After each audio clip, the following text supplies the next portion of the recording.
Turan Hərəkatının başqanı Candar Bayoğlu ilə hər vaxtınız xeyir. Candar bəy, xoş gəlmisiniz. Xoş görüşdük Zahir bəy. Hər kəs salamlayıram, başarılı yayınlar diləyirəm. Candar bəy, bu günün əsas mövzusu Əliyev-Ərdoğan görüşüdür və bilirsiniz, Naxçıvan-İğdır qaz kəmərinin açılışı da oldu bu gün.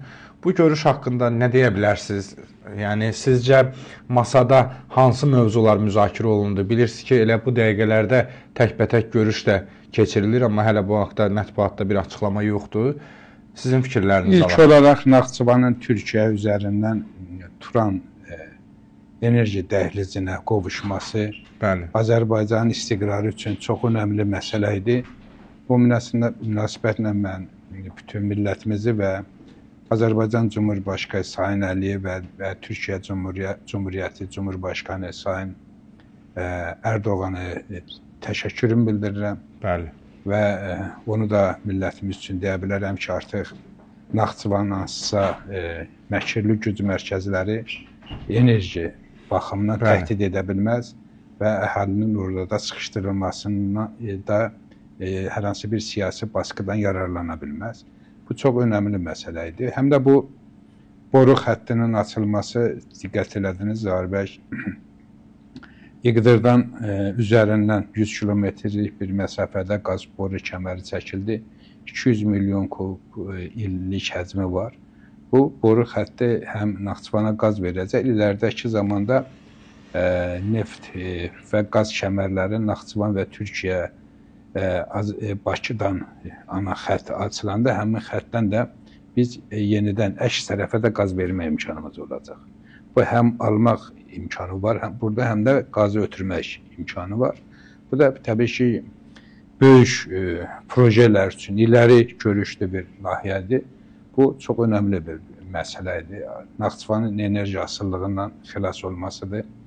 Bu çox vacib məsələdir. Təbii ki, bilirsiniz ki, belə bir vacib bir Azərbaycanın istiqrarı, Türk dünyasının istiqrarı üçün önəmli bir hadisədə Azərbaycan Cumhurbaşqanı və Türkiyə Cumhurbaşqanı Türkiyədən qatıldılar. Ankara şəhərindən video görüntü ilə qatıldılar və orada verilən mesajlar da çox gözəl idi. Ən önəmli də mənim o bugün görüşdə verilən açıqlamalarda Sayın Əliyevin otaq türkçədə danışmağını çox bəyəndim. Bəli. Sayın Əliyev bugün açıqlamasında həm Türkiyədə yaşayan soydaşlarımız üçün, həm də Azərbaycanda yaşayan soydaşlarımız üçün elə bir ortaq türkçədə danışırdı ki, bu hər iki tərəfdə doğru və düzgün, %100 anlaşılan bir türkçəmiz idi. Mən İlham Əliyevin bu davranışını Türk dünyasının ortaqlaşmasında, dilimizin ortaq türkçədə, ədəbi dildə formalaşması yönündə vacib addımlardan biri kimi dəyərləndirirəm və dil konusunda da Sayın Əliyevə özəlliklə ayrıca bir təşəkkürünü bildirirəm. Və təbii ki, bilirsiniz ki, görüş, daha doğrusu basın açıqlaması və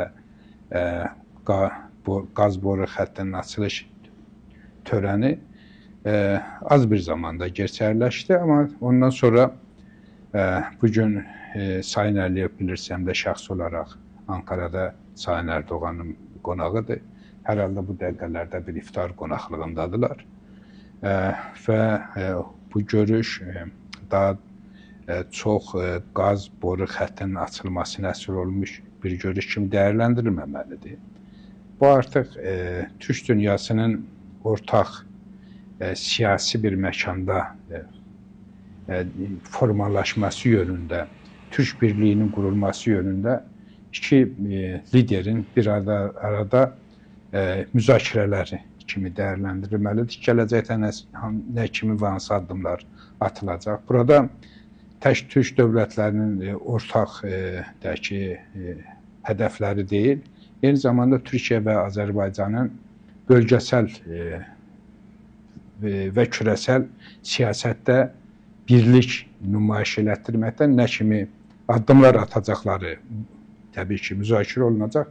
Özəlliklə bu görüş Azərbaycan siyasəti üçün, Azərbaycan cəmiyyəti üçün böyük dəyişkənliklər gətirəcək. Bunu hər kəsin bilməsi lazımdır. Bu görüş artıq Azərbaycanın dış siyasətində və Azərbaycan siyasətinin dizayn edilməsində çox önəmli bir görüş olacaq.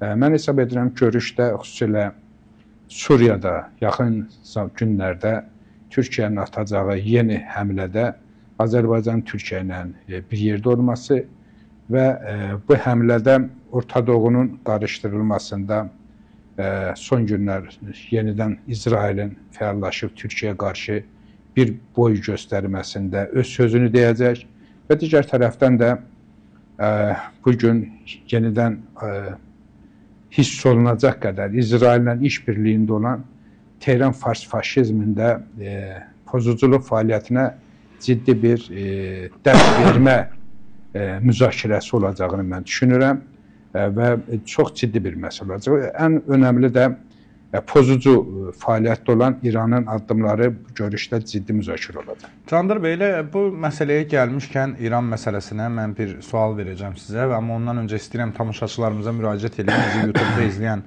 tamaşaçılarımız mütləq yayımı bəyənib paylaşın. Abunə deyilsinizsə abunə olun ki, digər canlı yayımlarımızdan da zamanında, vaxtında xəbərdar ola biləsiniz və eyni zamanda Candır bəy burada öz fikirlərini səsləndirdikcə siz də canlı chat bölümündə fikirlərinizi səsləndirə bilərsiniz. Əlbəttə ki, etik çərçivədə, çünki qeyri-etik ifadələr işlədənlər dərhal bizim kanalda bloklanır. Çünki bizə elə izləyici lazım deyil, baxmasın, heç bizim kanalı görməsin də ki, geçsin, yəni bizim seyircilərin sualları da olsa maraqlı olar. Bəli, suallar olar, ünvanlayarlar, bəli, bir təmas yaranar. Bəli. Deməli Candır bəy, son günlər bir İran-Türkiyə arasında bir gərginlik yaşanır və hətta bu günləri İlham Əliyev və Ərdoğan görüşü gedərkən də dərhal Xameneyinin xarici əlaqələr üzrə müşaviri vilayətinin də bir açıqlaması oldu. İstəyərdim İran-Türkiyə gərginliyi haqqında və vilayətinin məlum açıqlaması haqqında da fikirlərinizi alaq. Sağır bəy, təbii ki, bugün düzdür, Orta Doğu deyilir. Orta Doğu anlayışı Amerika baxışı olduğuna görə əslində bizim dilçiliyimizə görə və baxışımıza görə yanlış bir ifadədir. Bəli. Biz onu ön Asiyada deyə bilərik. Və ön Asiyada bugün baş verən dəyişənliklər və bu baş verən dəyişənlik dünəni və bugünü kontekstində məsələlərə yanaşsaq, hər zaman bilirsiniz ki, İran adlanan fars faşizmi Türkiyənin həm yörəsəl siyasətdə, həm də küresel siyasətdə qarşısında olub, ayrı-ayrı anti-Türk güclərin yanında yer alıb. Bu onun ana siyasəti olub. Bəli. Türkiyə və İran adlanan fars faşizmi hər zaman bir gizli çatışma içərisində olublar. İran fars faşizmi Azərbaycan Cümhuriyyətində olan siyasəti də təbii ki, Türkiyə tərəfindən həmişə adekvat cavab alıb və bu müzakirələr və münasibətlər içərisində də hər zaman bir gərginlik yaşanıb. Və siz də bilirsiniz ki, bu ön Asiyada, özəllə İraq və Suriyada, Yəməndə, Livanda Şiə hilalını quran, Azərbaycana Hüseynin terror təşkilatını gerçəkləşdirən və Pakistana və Əfqanistana uzanan bir coğrafiyada özünün küresel bir güc kimi formalaşdırıb, ayrı-ayrı güclərin əllərini oynayan bir faşizm Türkiyənin Suriya həmləsindən sonra mən deyərdim ki, bütün siyasətin ön Asiyada darmadağın dağıldı. Bəli. Bu Türkiyənin Suriya həmləsindən bilirsiniz ki, 3 dövlət xüsusilə böyük bir darbə yedi. Onlardan birincisi İran faşizmi idi, fars faşizmi idi. İkincisi Rusiya, üçüncüsü də İsrail. Bölgəsel siyasətdə daha çox güc olmaq istəyən və bütün bölgənin siyasətinə təsir imkanı əldə edib Amerikanın taşeronluğunu gerçəkləşdirmək istəyən İsrail də belə bir siyasətin qarşısında çox acınacaqlı duruma düşdü. Təbii ki, belə bir acınacaqlı duruma düşməsi həm Rusiya, həm Tehran fars faşizmi, həm də İsrail tərəfindən Türkiyəyə qarşı bir aqressiyanı daha da dərinləşdirdi. Və biz bunun qarşılığını Azərbaycan uçağının vurulmasında artıq aydın gördük. Onu üzərimizdə yaşadıq.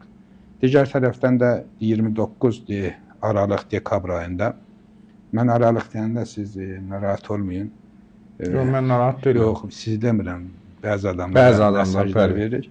Çünki Sayın Əliyev də məsələ öz Türkçəmizdə daha çoxca danışmalar, artıq hər kəs bunu görür. Dekabr ingiliscədir, Avropadan gələn bir sözdür, amma Aralıq öz Türkçəmizdədir, anlayış verir ki, Aralıq. Doğrudurmu? Bundan narahat olmayın. Hər kəs bir gün öz dilimizdə danışacaq. Hər kəs bir gün Türkçədə danışacaq, belədir. Bəli. Bu təbii ki, 29-unda da amılı üzərindən bizə bir boy göstərdilər. Xüsusilə orada ideoloji bir siyasət qurdular, Zahir bəy. Biz onun gələcəkdə daha qabarıq hiss edəcəyik. Xüsusilə Azərbaycan və Türkiyənin arasını açmaq bir Şah Xətai Sultan Səlim savaşını, çaldıran savaşını xatırladan məzhəbçilik üzərindən bir savaşı hədəfləyən mesaj verdilər bizə qarşı ki, biz Azərbaycan və Türkiyəni üz-üzə qoymağı öz üzərlərinə götürdülər. Və nəhayətdə getdikcə bölgədə məğlubiyyətə uğrayan İsrail və Rusiya, bir də İran arasında bir gizli danışıqlar getdi. Bu Suriyanın doğusunda bilirsiniz bu terrorçu YPG, PYD kimi güclərin formalaşdırdığı, daha çox Amerikanın birbaşa silahlı qüvvəsi olan Suriya Demokratik Qüvvələri adında bir terrorçu güc Suriyanın o bölgəsinə nəzarət edir. O bölgə Amerikanın bölgəsi olsa da, o silahlı qüvvətlə Amerikanın silahlı qüvvəti olsa da, o bölgə bugün həm Rusiya tərəfindən, həm də Tehran fars faşizmi tərəfindən dəstəyin olduğu görünür və İsraillə də ciddi aralarında danışıqlar gedir ki, orada SDQ-nı gücləndirsinlər, Türkiyənin bütöv Suriya, unitar Suriya uğrunda mücadiləsinin qarşısında durub Suriyanı parçalasınlar. Və təbii ki, bu da Türkiyənin dövlət fəlsəfəsinə qarşı çıxmaqdır. Türkiyənin dövlət fəlsəfəsinə qarşı çıxmaq artıq savaş elan eləmək deməkdir. Bu baxımdan da son günlər bilirsiniz, Türkiyədə bir PKK və Kürd açılımı var. Bu iki anlayış bir-birinə qarşı olub hər zaman. Kürd xalqını düşməni olan PKK Türkiyədə özünü bilirsiniz buraxmaq, terrorçu fəaliyyətindən əl çəkmək niyyətini güya ortaya qoyaraq SDQ üzərindən Batı dünyasını oynayıb yenidən Türkiyə təhdid siyasətinin içərisində yer almağı hədəfləyirlər. Və bunların yanında da İranın olduğunu hər kəs görür. Özəlliklə Türkiyə dövləti bütün bilgi qaynaqlarından aldığı o dəqiq səhih məlumatlar əsasında bilir ki, orada onlar Türkiyəyə qarşı hansı kirli əməllərin içərisindədirlər. Eyni zamanda da bunların yanında küresel narkotik ticarətində iştirak edən silahlı qüvvətlər də iştirak edir ki, onlarla hamısı bir yerdədirlər. Bu qüvvələrin Türkiyə qarşı yeni bir kirli niyyətinin ortada olduğunu görən Türkiyə, xüsusilə də bilirsiniz, son günlər yenidən İsrail fəallaşıb, yenidən Davud dəhlizi deyilən bir dəhlizi gündəmə gətiriblər. Suriyanın doğusundan İsrail arasında bir zolaq yaradırlar. Mən üzr istəyirəm Candır bəy. Xahiş edirəm siz Hikmət müəllimin Twitter hesabında bu dəqiqələrdə paylaşdı. Deməli, Azərbaycan-Türkiyə heyətlərinin Cümhurbaşqanlığı külliyəsində birgə qardaşlıq iftar süfrəsi. Mən dedim o deyərək yazıb Hikmət müəllim. Mən istəyirəm bunu biz göstərək efirdən. Bəli. Dedim bu dəqiqə yəqin onlar iftar açıldı. Yəni yenə də olmalıdır Zahir, çünki müqəddəs Ramazan ayıdır. O insanlarımız oruç tutur, inanclı insanlarımız. Türkiyədə milli mənəvi dəyərlərə, dini inanclarımıza çox sayğılı bir dövlətdir. Və təbii ki, Azərbaycanda da milli mənəvi dəyərlərimizə diqqət və eynicə qayğı getdikcə güclənir. Bu bizim dinimizə sahiblənmək duyğumuzdan irəli gəlir. Bu baxımdan da belə bir iftar qonağında qonaqlığında məsələləri, siyasəti davam etdirmək doğaldır. Bu iki qardaşın bir iftar yeməyi kimi dəyərləndirilməlidir. Və söhbətimizi davam etdirsək, Zaur bəy, bu İsrailin Davud dəhlizini gerçəkləşdirib, bu özünün yenidən əski xəritəsini işə salmaq istəyir. Bu xəritənin işə salınmasında da Rusiya və İrandan dəstək aldığı açıq-aydın bugün ortadadır. Xüsusilə Rusiya İsrailə dəstək verməklə həm Türkiyə olan düşmənçiliyini bildirir, həm də Trump Amerikasına mesaj verir ki, biz daha çox, daha geniş məkanlarda anlaşa bilərik. Nəinki Ukrayna üzərində anlaşa bilərik, eyni zamanda Ön Asiyanın yenidən yapılanmasında bir əskər olaraq İsrailin yanında olmağa hazırıq. Bunu da Türkiyə dövləti dəqiq bildiyinə görə, bilirsiniz ki, bugünkü Türkiyənin Dışişlər Bakanı, Türkiyənin istihbarat başkanlığından gələn Hakan Fidandır. Hakan Fidan bölgədə nə baş verir, A-dan Z-yə qədər bilən adamdır. O da bilir ki, İran nə ilə məşğul olur. Belə bir durumda Hakan Fidan birdən açıqlama vermişdi. 3-4 gün bundan öncə ki, İranın adını çəkmişdi birbaşa. Demişdi ki, İran dövləti bilməlidir ki, başqa dövlətlərə qarşı güc yaratıb içəridə təsir rıçaqları əldə etmək istəyən dövlətlər bilməlidirlər ki, həmin olaylar onların öz dövlətində baş verə bilər. Biz buna hazırıq. Bu, təbii ki, bu söz Tehran faşizmi tərəfindən çox gərginlik yaratmaqla, narahatçılıqla qarşılandı. Tehran faşizmi də bu açıqlamadan sonra çox ciddi narahat oldu ki, nə demək istəyirlər. Bəli. Belə bir durumda Türkiyə böyük elçisini Tehranda Fars faşizmin Molla Dışişlər Bakanlığına çağırdılar. Orada Hakan Fidan nə demək istəyir, düşüncələrini aydınlıq gətirmələrini tələb etmişdir. Və təbii ki, indi böyük elçimiz orada nə cavab verir, o ayrı bir mövzudur. Sonra da Türkiyə Dışişlər Bakanlığı da Ankara'da olan İran Fars faşizmin Molla böyük elçisini qəbul edərək onlara bir ciddi mesaj verdilər ki, siz bilmədiniz ki, bizi nə dedi ki, siz açıqlamaq istəyirsiniz, bir mesajı verildi. Və təbii ki, bu ondan xəbər verirdi ki, Türkiyə İrana birbaşa mesaj verdi ki, sən bugün İsraillə işbirliyində olsa, biz bunu artıq topluma, millətə elan edəcəyik. Özəllə İran adlanan, Azərbaycanda olan bütün türkçülük bundan xəbərdar olacaq və dünya dövlətlərinə də sizin kirli niyyətləriniz asacaq. Bu, İranı çox narahat etdi və təbii ki, Türkiyədə bilir ki, İran bu kirli niyyətindən əl çəkməyəcək.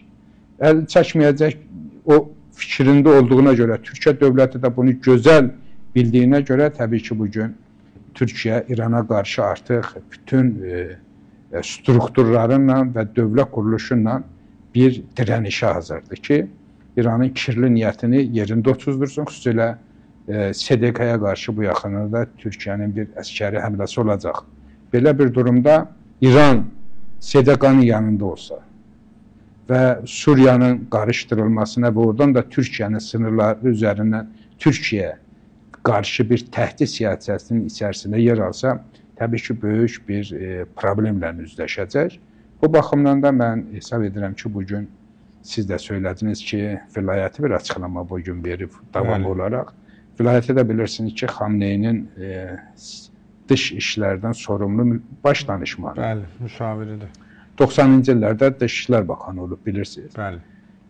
Və özəlliklə ermənilərin dəstəklənib Qarabağın işğal olunmasında çox sərt mövqədə duran və olduqca alçaqca mövqe sərgiləyən diplomatlardan biri sayılır. Və vilayətə də bugün yenidən bir açıqlama verir. Türkiyə ki, sizin bu açıqlamanız doğru deyil, hər halda bir dərs vermək niyyəti güdüb. Mən hesab edirəm ki, vilayəti başa düşüb ki, bugün şam yeməyinə qədər, daha doğrusu iftara qədər Sayın Erdoğanla Sayın Əliyevin arasında ən ciddi müzakirə olunan məsələlərdən biri də məhz İran olacaq. Onu gözəl bildiyinə görə əslində vilayəti mesaj verib ki, siz bizi müzakirə eləməyin. Və biz xəbərdarıq demək istəyir əslində. Biz də buradan fars faşizmə deyirik ki, biz 200 ildir xəbərdarıq. Siz nə ilə məşğulsunuz. Və bu artıq sizin kirli niyyətlərinizin yer alacaq zamanı deyil. Və bu gün də mən hesab edirəm ki, artıq çox bəlkə inandığım qədər bölgəni görüb və əldə etdiyim bilgilər əsasında onu deyə bilərəm ki, Türkiyə, Azərbaycan İranın kirli niyyətinə qarşı artıq tam hazırdır və təsadüfdən də demədim ki, Naxçıvanın qaz asıllığından azad olması çox önəmli məsələdir ki, yarın fars faşizmi Naxçıvan xalqına qarşı olan qazı kəsib, buradakı soydaşlarımızı yerli yönetimə qarşı qaldıra bilməsinlər. Xalqımız, millətimiz o bölgədə dövlətin himayəsini hiss edə bilsinlər və burada mən belə bir qaz kəmərinin açılmasında, Naxçıvan və Türkiyə arasında quru yolun olması, Ümid Körpünün təbii ki, sonraki dönəmdə tikilməsi siyasətində böyük Atatürkə öz minnətdarlığımızı bir daha bildirməli oluruq ki, o quru yol bilirsiniz 1938-ci ilə qədər olmuyor. Ora İran sınırı olub. Atatürk İrandan alınıb pulu ilə. O dəhlizi qızıl pulla Atatürk İrana, Pəhləvilərə pul verib onu alıb. Özdə Zahir bəy, dil ucu deyirlər ona. Özdə o pul Atatürkün şəxsi deyək ki, şəxsi vəsaitindən ödənir. Çox. Bunu hər kəs bilməlidir. Bugün Türk dünyası bunu bilməlidir ki, bu dəhliz gerçəkləşirsə, bugün belə bir imkanımız varsa, bu da yenə böyük liderin deyək ki, siyasət sahəsində olur. Görün, Atatürk nə qədər uzaq görən insan olub ki, həmin dövrdə öz şəxsi vəsaitini verib İrandan qızıl pulu alıb. Çünki Pəhləvi ilə bilirsiniz, Atatürkün şəxsi ilişkiləri olub. Danışıqlar arasında bunu müzakirə etdilər. Hətta Molla fars faşizmi bugünkü Rıza Kirus Pəhləviyə qarşı müəyyən açıqlamalar verəndə atalarını, dədəsini daha doğrusu xatırladırlar ki, sənin atan bizim torpaqları satıb. Aralarında belə bir, deyək ki, bizi aldadacaq bir siyasətin də, söz oyunun da biz hər zaman şahid ola bilirik. Bəli. Əziz dostlar, dəyərli izləyicilər, yayımı bəyənməyinizi xahiş edirəm. Bu, heç bir vəsait tələb eləmir. Bəzən olur, adamlar baxıram da yazır, mənə də görün, deyirlər ki, bəyənməyə bəzən qorxuruq, amma niyə bilmirəm. Burada qeyd edeyim ki, YouTube yeganə platformadır. Kimdən qorxurlar? Dövlət bizim yanımızdadır, biz də dövlətin yanındayıq. Burada bəyənmə tamamilə anonimdir, heç kim onu müəyyənləşdirə bilməz ki, biz şahiddən maliyyələşən təşkilat deyilik, Rus faşizmlə işbirliyində olan deyilik, Fars faşizmlə işbirliyində olan deyilik. Dövlət də Azərbaycan dövlətidir. Bəli. Azərbaycan dövləti əksinə bizi dəstəkləyəni dəstəkləyər. Candar bəy, gəlin biz eyni zamanda sizinlə ötən həftənin sonlarından yadda qalan, dünyanı qarışdıran Zelenski-Trump görüşündən danışaq. Baxaq görək siz bu görüşü necə şərh edirsiniz. Bax, bu hadisəni, gözlənilməyən bir hadisəni ki, Trumpla Zelenski arasında yaşandı. Zahir bəy, görüntü və forma gözlənilməz olsa da məzmun gözlənilən idi. Çünki Ukrayna-Rusiya savaşının yaranma səbəbləri və bu yaranma səbəblərində müharibənin arxasında duran güclər nə istədiyini biz dəfələrlə müzakirə əsasında demişik. Biz hər zaman demişik ki, bu müharibəni ən arxasında duran Amerika dövlətidir.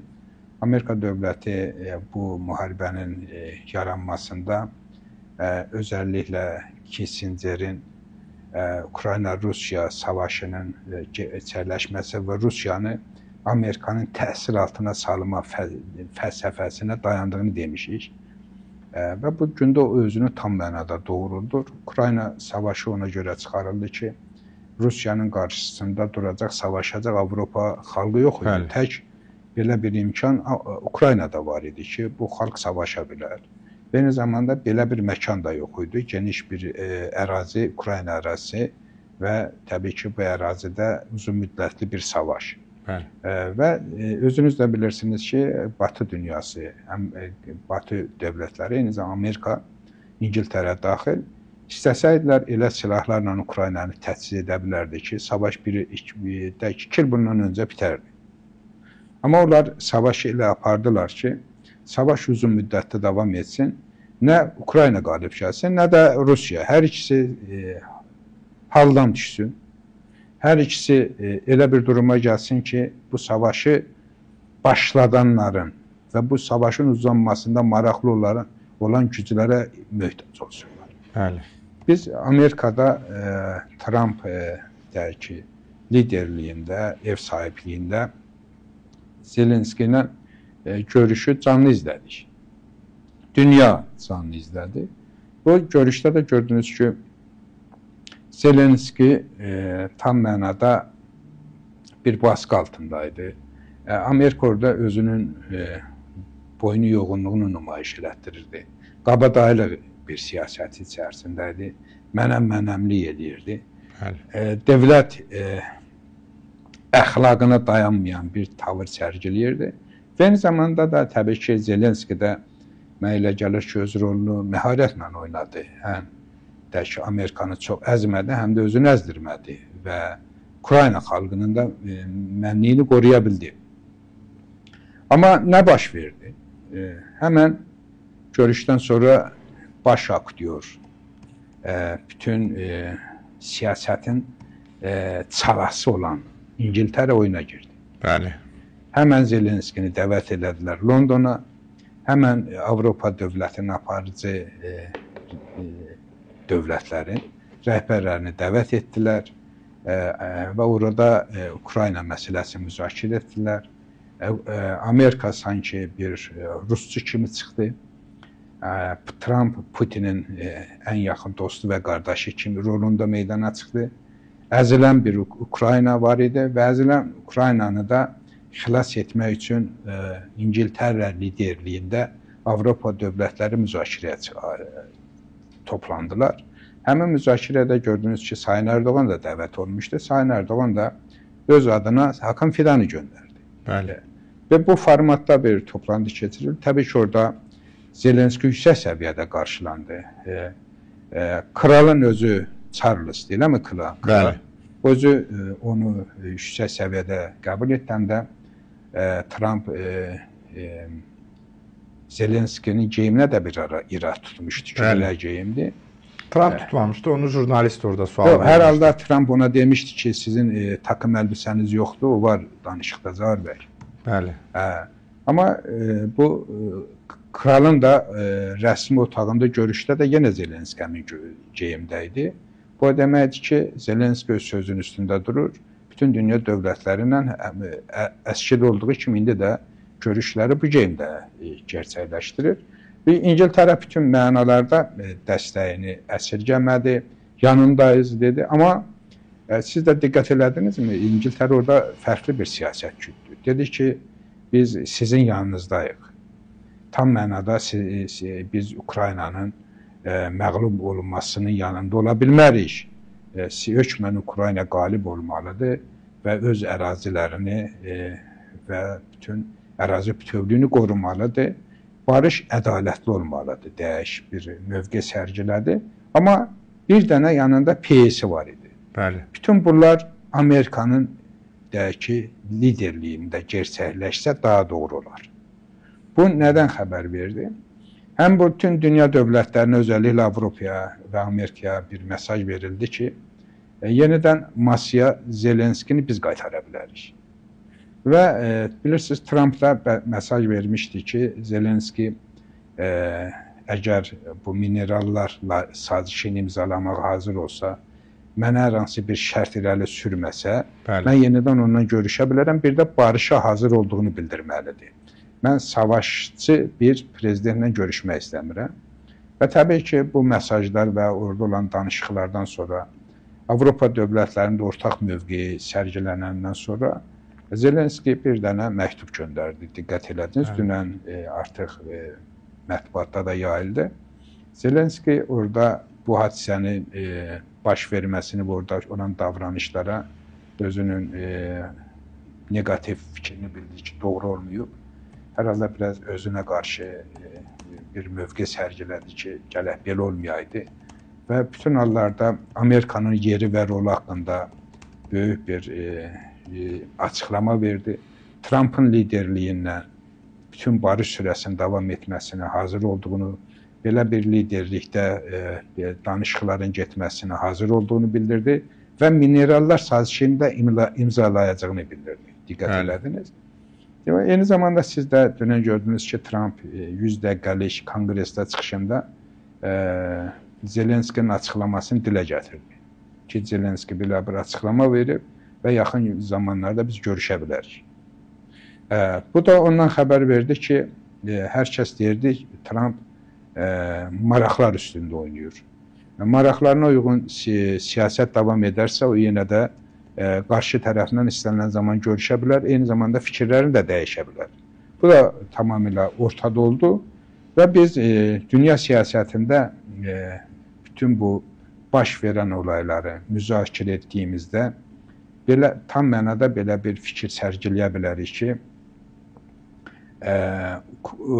Amerika bugün Ukraynanı Avropa Birliyinin yanında və eyni zamanda Rusiyanı da öz yanında çəkməklə, öz yanına çəkməklə Rusiyanı müstəqil siyasətdən tamamilə Amerikaya bağlı asılı bir duruma gətirmək istəyir və mənə elə gəlir ki, artıq Rusiya buna hazırdır. Çünki Amerika elə bir siyasət yürüdür ki, sanki onun dünyada bir müttəfiqi var, o da Rusiyadır. Rusiyada Amerika kimi bir müttəfiqi olduğu halda artıq ona qarşı olan bütün baskıların qarşısını alacağını düşünür və qalib gələcəyini hesablayır. Və belə bir durumda təbii ki, ilk görüş təbii ki, baş tutmasından bağlı, hətta bugün diqqət elədiniz, Putinin danışmanı rolunda olan Lukashenko da bir açıqlama verdi ki, biz Minsk şəhərində Trump, Putin və Zelenski görüşünü keçirilməsinə imkan yarada bilərik. Əslində bu açıqlama Putinin açıqlaması idi. Dolu yolla mesaj verdi ki, mən artıq Trump'ın liderliyində Zelenski ilə görüşə bilərəm. Bu artıq həm də Putinin də bilirsiniz, hər zaman açıqlama verirdi ki, mən Zelenski ilə görüşmürəm. Danki belə çıxırdı ki, Zelenski ilə deyil, danışıqlar Trump'la aparılmalıdır. Amma bugün masada artıq Zelenski var. Zelenski, Putin, Trump. İndi mövzu qalır ki, görüş harda keçiriləcək. Hər halda İngiltərə çalışır ki, öz ərazisində keçirilsin. Mən hesab edirəm ki, İngiltərədə keçirilməsinə Moskva etiraz edəcək. Təbii ki, belə bir görüşün İstanbulda olmasını Zelenski öncədən istəyir. Bu dörtlü formatda və eyni zamanda gələcəkdə mən düşünürəm ki, bu görüşlərin içərisində Avropa Birliyinin birliyinin deyil, Avropanın təmsilçisi kimi həmin masada İngiltərədə iştirak edə bilər. Bu formatda bir danışıqlar başlayacaq. Amma bu danışıqlar nə qədər sürəcək? Hansı şərtlər daxilində artıq aralarında saziş imzalanacaq? O çox uzun bir məsələdir, Zuhar bəy. Dünya buna hazır olmalıdır. Amerika tam mənada Rusiyanı özünə bağlayandan sonra daha çox bir yerdə olduqları mesajını verib, Çin dünyasından Rusiyanı tamamilə qırandan sonra belə bir sazişin imzalanmasına razılaşacaqlar və təbii ki, bu da müharibənin başlanmasının əsas məqsədi nə idi, ona bir cavab olacaq. Əziz dostlar, dəyərli izləyicilər, yayımı bəyənib paylaşmanızı xahiş edirəm. Candır bəy, eyni zamanda daha bir ciddi hadisə Öcalanın Türkiyədən, həbsxanadan PKK-ya silahlarınızı yerə qoyun çağırışı oldu. İstəyərdim bu haqda sizin fikirlərinizi alaq. Sağ və düzdür, Türkiyədə Türk və Kürd qardaşlığından daha çox danışırlar. Mən hesab edirəm ki, Kürdlərlə Türklərin heç zaman aralarında düşmənçilik olmuyor. Əslində, Kürdlərin düşməni PKK olur. Bəli, bax, düzdür. Bu, Türk Silahlı Qüvvətlərindən və köy qoruyucuları deyilən silahlı qüvvətlər olub hər zaman. Orada ölənlərin böyük əksəriyyəti, şəhid olanların belə deyək, böyük əksəriyyət həmişə kürdlər olub. Bəli. Eyni zamanda PKK tərəfindən də savaşanların, mən derdim, %30'u Kürd olmuyor. Dünyanın bütün anti-Türk gücləri orada cəmləşiblər. Orada erməni silahlı qüvvətləri, terrorçu qüvvələri, ASALA, Fransanın terrorçu qüvvətləri, eyni zamanda Almaniyadan gələn terrorçu güclər birləşmiş bir koalisiya olub ki, o koalisiyanın savaşı həm bölgədə narkotranzitə nəzarət etmək, küresel bir oyun içərisində olmaq, eyni zamanda Türkiyə qarşı düşmən olan bütün dövlətlərin işbirliyinə girmək, onlardan yararlanmaq və belə bir siyasətdə onların hər hansı bir milli anlayışları olmuyor. Onların tək bir anlayışı olub ki, nə qədər qazanacaq. Çünki bu dəqiqə PKK-nın dağlarda olan liderlərinin, belə desək, bəlkə də milyardlarla artıq bunların sərmayəsi var. Böyük imkanları var ki, onlar bu yolla qazanıblar. Onlar buna biznes kimi baxıblar. Bir zamanlar Prigojini var idi, xatırlayırsınız Rusiyada. Hamı elə bilirdi ki, o Rusiyanın silahlı qüvvətləridir və onun aparıcı, savaşçı gücüdür. Məlum oldu ki, o bir biznes strukturudur, hədəfi puldur. Rusiya dövləti onların gəlir maraqlarına qarşı çıxdığına görə gördünüz, dövlətə qarşı çıxdılar. Bu baxımdan silahlı bu terrorçu güclər də pul uğrunda mübarizə apardıqlarına görə onların qarşısında kim var? Onlarla düşmən olacaqdılar. Kim də onları dəstəkləyəcəkdirsə onları özlərinin dostu biləcəkdilər. Bu baxımdan da mən təsadüf demədim. Əslində Türkiyədə barışıqdan söhbət gedirsə, savaş olmasın söhbəti gedirsə, Kürt xalqından PKK-nın arasında bir barış olmalıdır. Adı dəyişməlidir. Kürt xalqı ilə PKK arasında barışıq. Adı belə elan edilməlidir. Çünki düşmənçilik əslində PKK Kürt xalqına qarşı eləyib və dış güclərin üzərində anti-Türkiyə adı altında ən çox əzdiyi və ictimai rəydə də aşağıladığı toplumda, xalqda Kürt xalqı olur. Bu baxımdan bunun adı getdikcə dəqiqləşməlidir. Amma mən hesab edirəm ki, bugün yenidən İsrailin özəlliklə fəallaşması, İranın Türkiyə baş qaldırması, Rusiyanın Trumpdan güc alaraq bölgədə Türkiyə qarşı qisas xarakterli bir siyasətin içərisində yer almaları ondan xəbər verir ki, bunlar PKK-nı ləğv etsələr də, elan etsələr ki, bəli, biz Öndər Öcalanın çağırışını əməl edib təşkilatı buraxırıq. Amma bu təşkilatı buraxmaqla yanaşı onlar bugün mövcud YPG-də və PYD və digər terrorçu qüvvətlərin içərisinə sızacaqlar. PKK yox olacaq. Deyəcəklər ki, artıq belə bir təşkilat yoxdur, YPG var. Çünki diqqət edirsiniz, dün Dem Partiyasının aparıcılarından biri bir qadın açıqlama verdi. Dedi ki, Sayın Öcalanın, yəni onun dilindən deyirəm, terror başından təbii ki, bəbək qatilindən söhbət gedir. Açıqlaması PYD-ni kapsamıyor. Yəni o ancaq PKK-nı aiddir mesajını verirdi. Bu da ondan xəbər verdi ki, bunlar SDK altında Amerikanın formalaşdırdığı silahlı uluslararası silahlı gücün içərisində PYD-ni saxlayıb Suriyada dövlət qurmaq hədəfindədirlər. Bu da yenə Türkiyənin dövlət fəlsəfəsinə qarşı çıxmaqdır. Bölgədə istiqrarın pozulması deməkdir. Bu yenə də Türkiyəyə qarşı bir savaş elanıdır. Belə bir durumda təbii ki, bu barışıq adı altında olan hiləgər bir niyyət özünü doğrultmayacaq və bütün bunun da bir yol olacaq ki, Kürt xalqı nəhayət biləcək ki, onların adından danışan demlər, PYD-lər, PKK-lar, PJAK-lar, KDP-lər, KYB-lər o millətə aid olan qurumlar deyil. Onların sadəcə adı kullanıb, onları aldadıblar. O anlayış Kürt xalqına da tam mənada aydın olacaq. Türkiyə dövlətinin yanında bütün Kürtlər yer alacaq. Dövlətin yanında Türkiyə Cumhuriyyətinin yüksəlişində iştirak edəcəklər.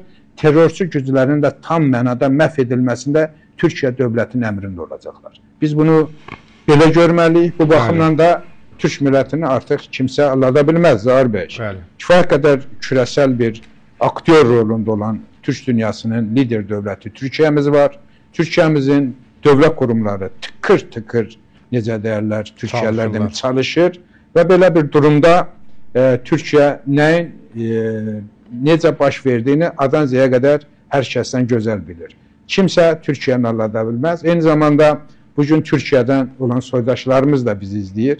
Mən onların hər birinə bildirirəm ki, nə qədər sizin üçün ağırlı olsa da ki, bəbək qatilindən danışıqlar gedir, bəbək qatili açıqlamalar verir. Özəlliklə şəhid ailələri, qazilər narahatdılar bu söhbətlərdən.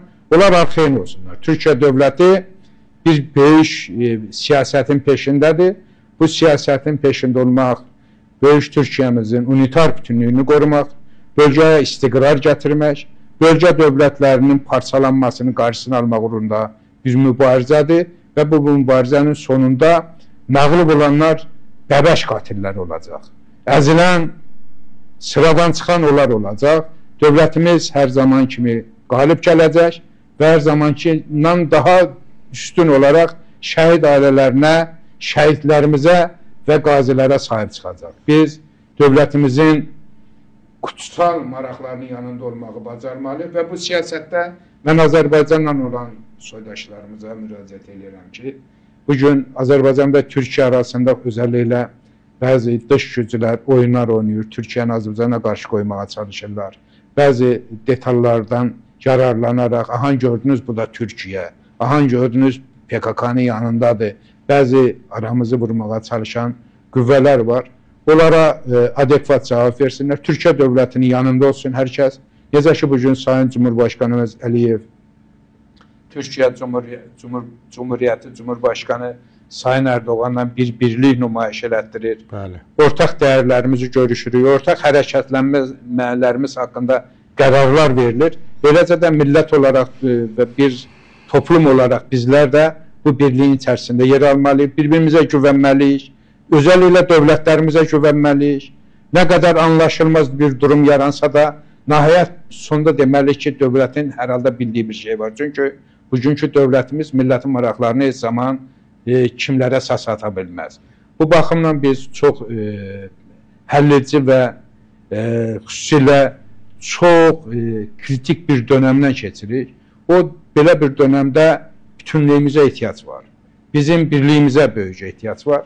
Bu durumda da onu bildirim ki, Zahir bəy, biz Tehran adlanan fars faşizmlə yaxın gələcəkdə ciddi bir ideoloji siyasi davanın içərisində olacaq. O dava da indidən biz hazır olmalıyıq.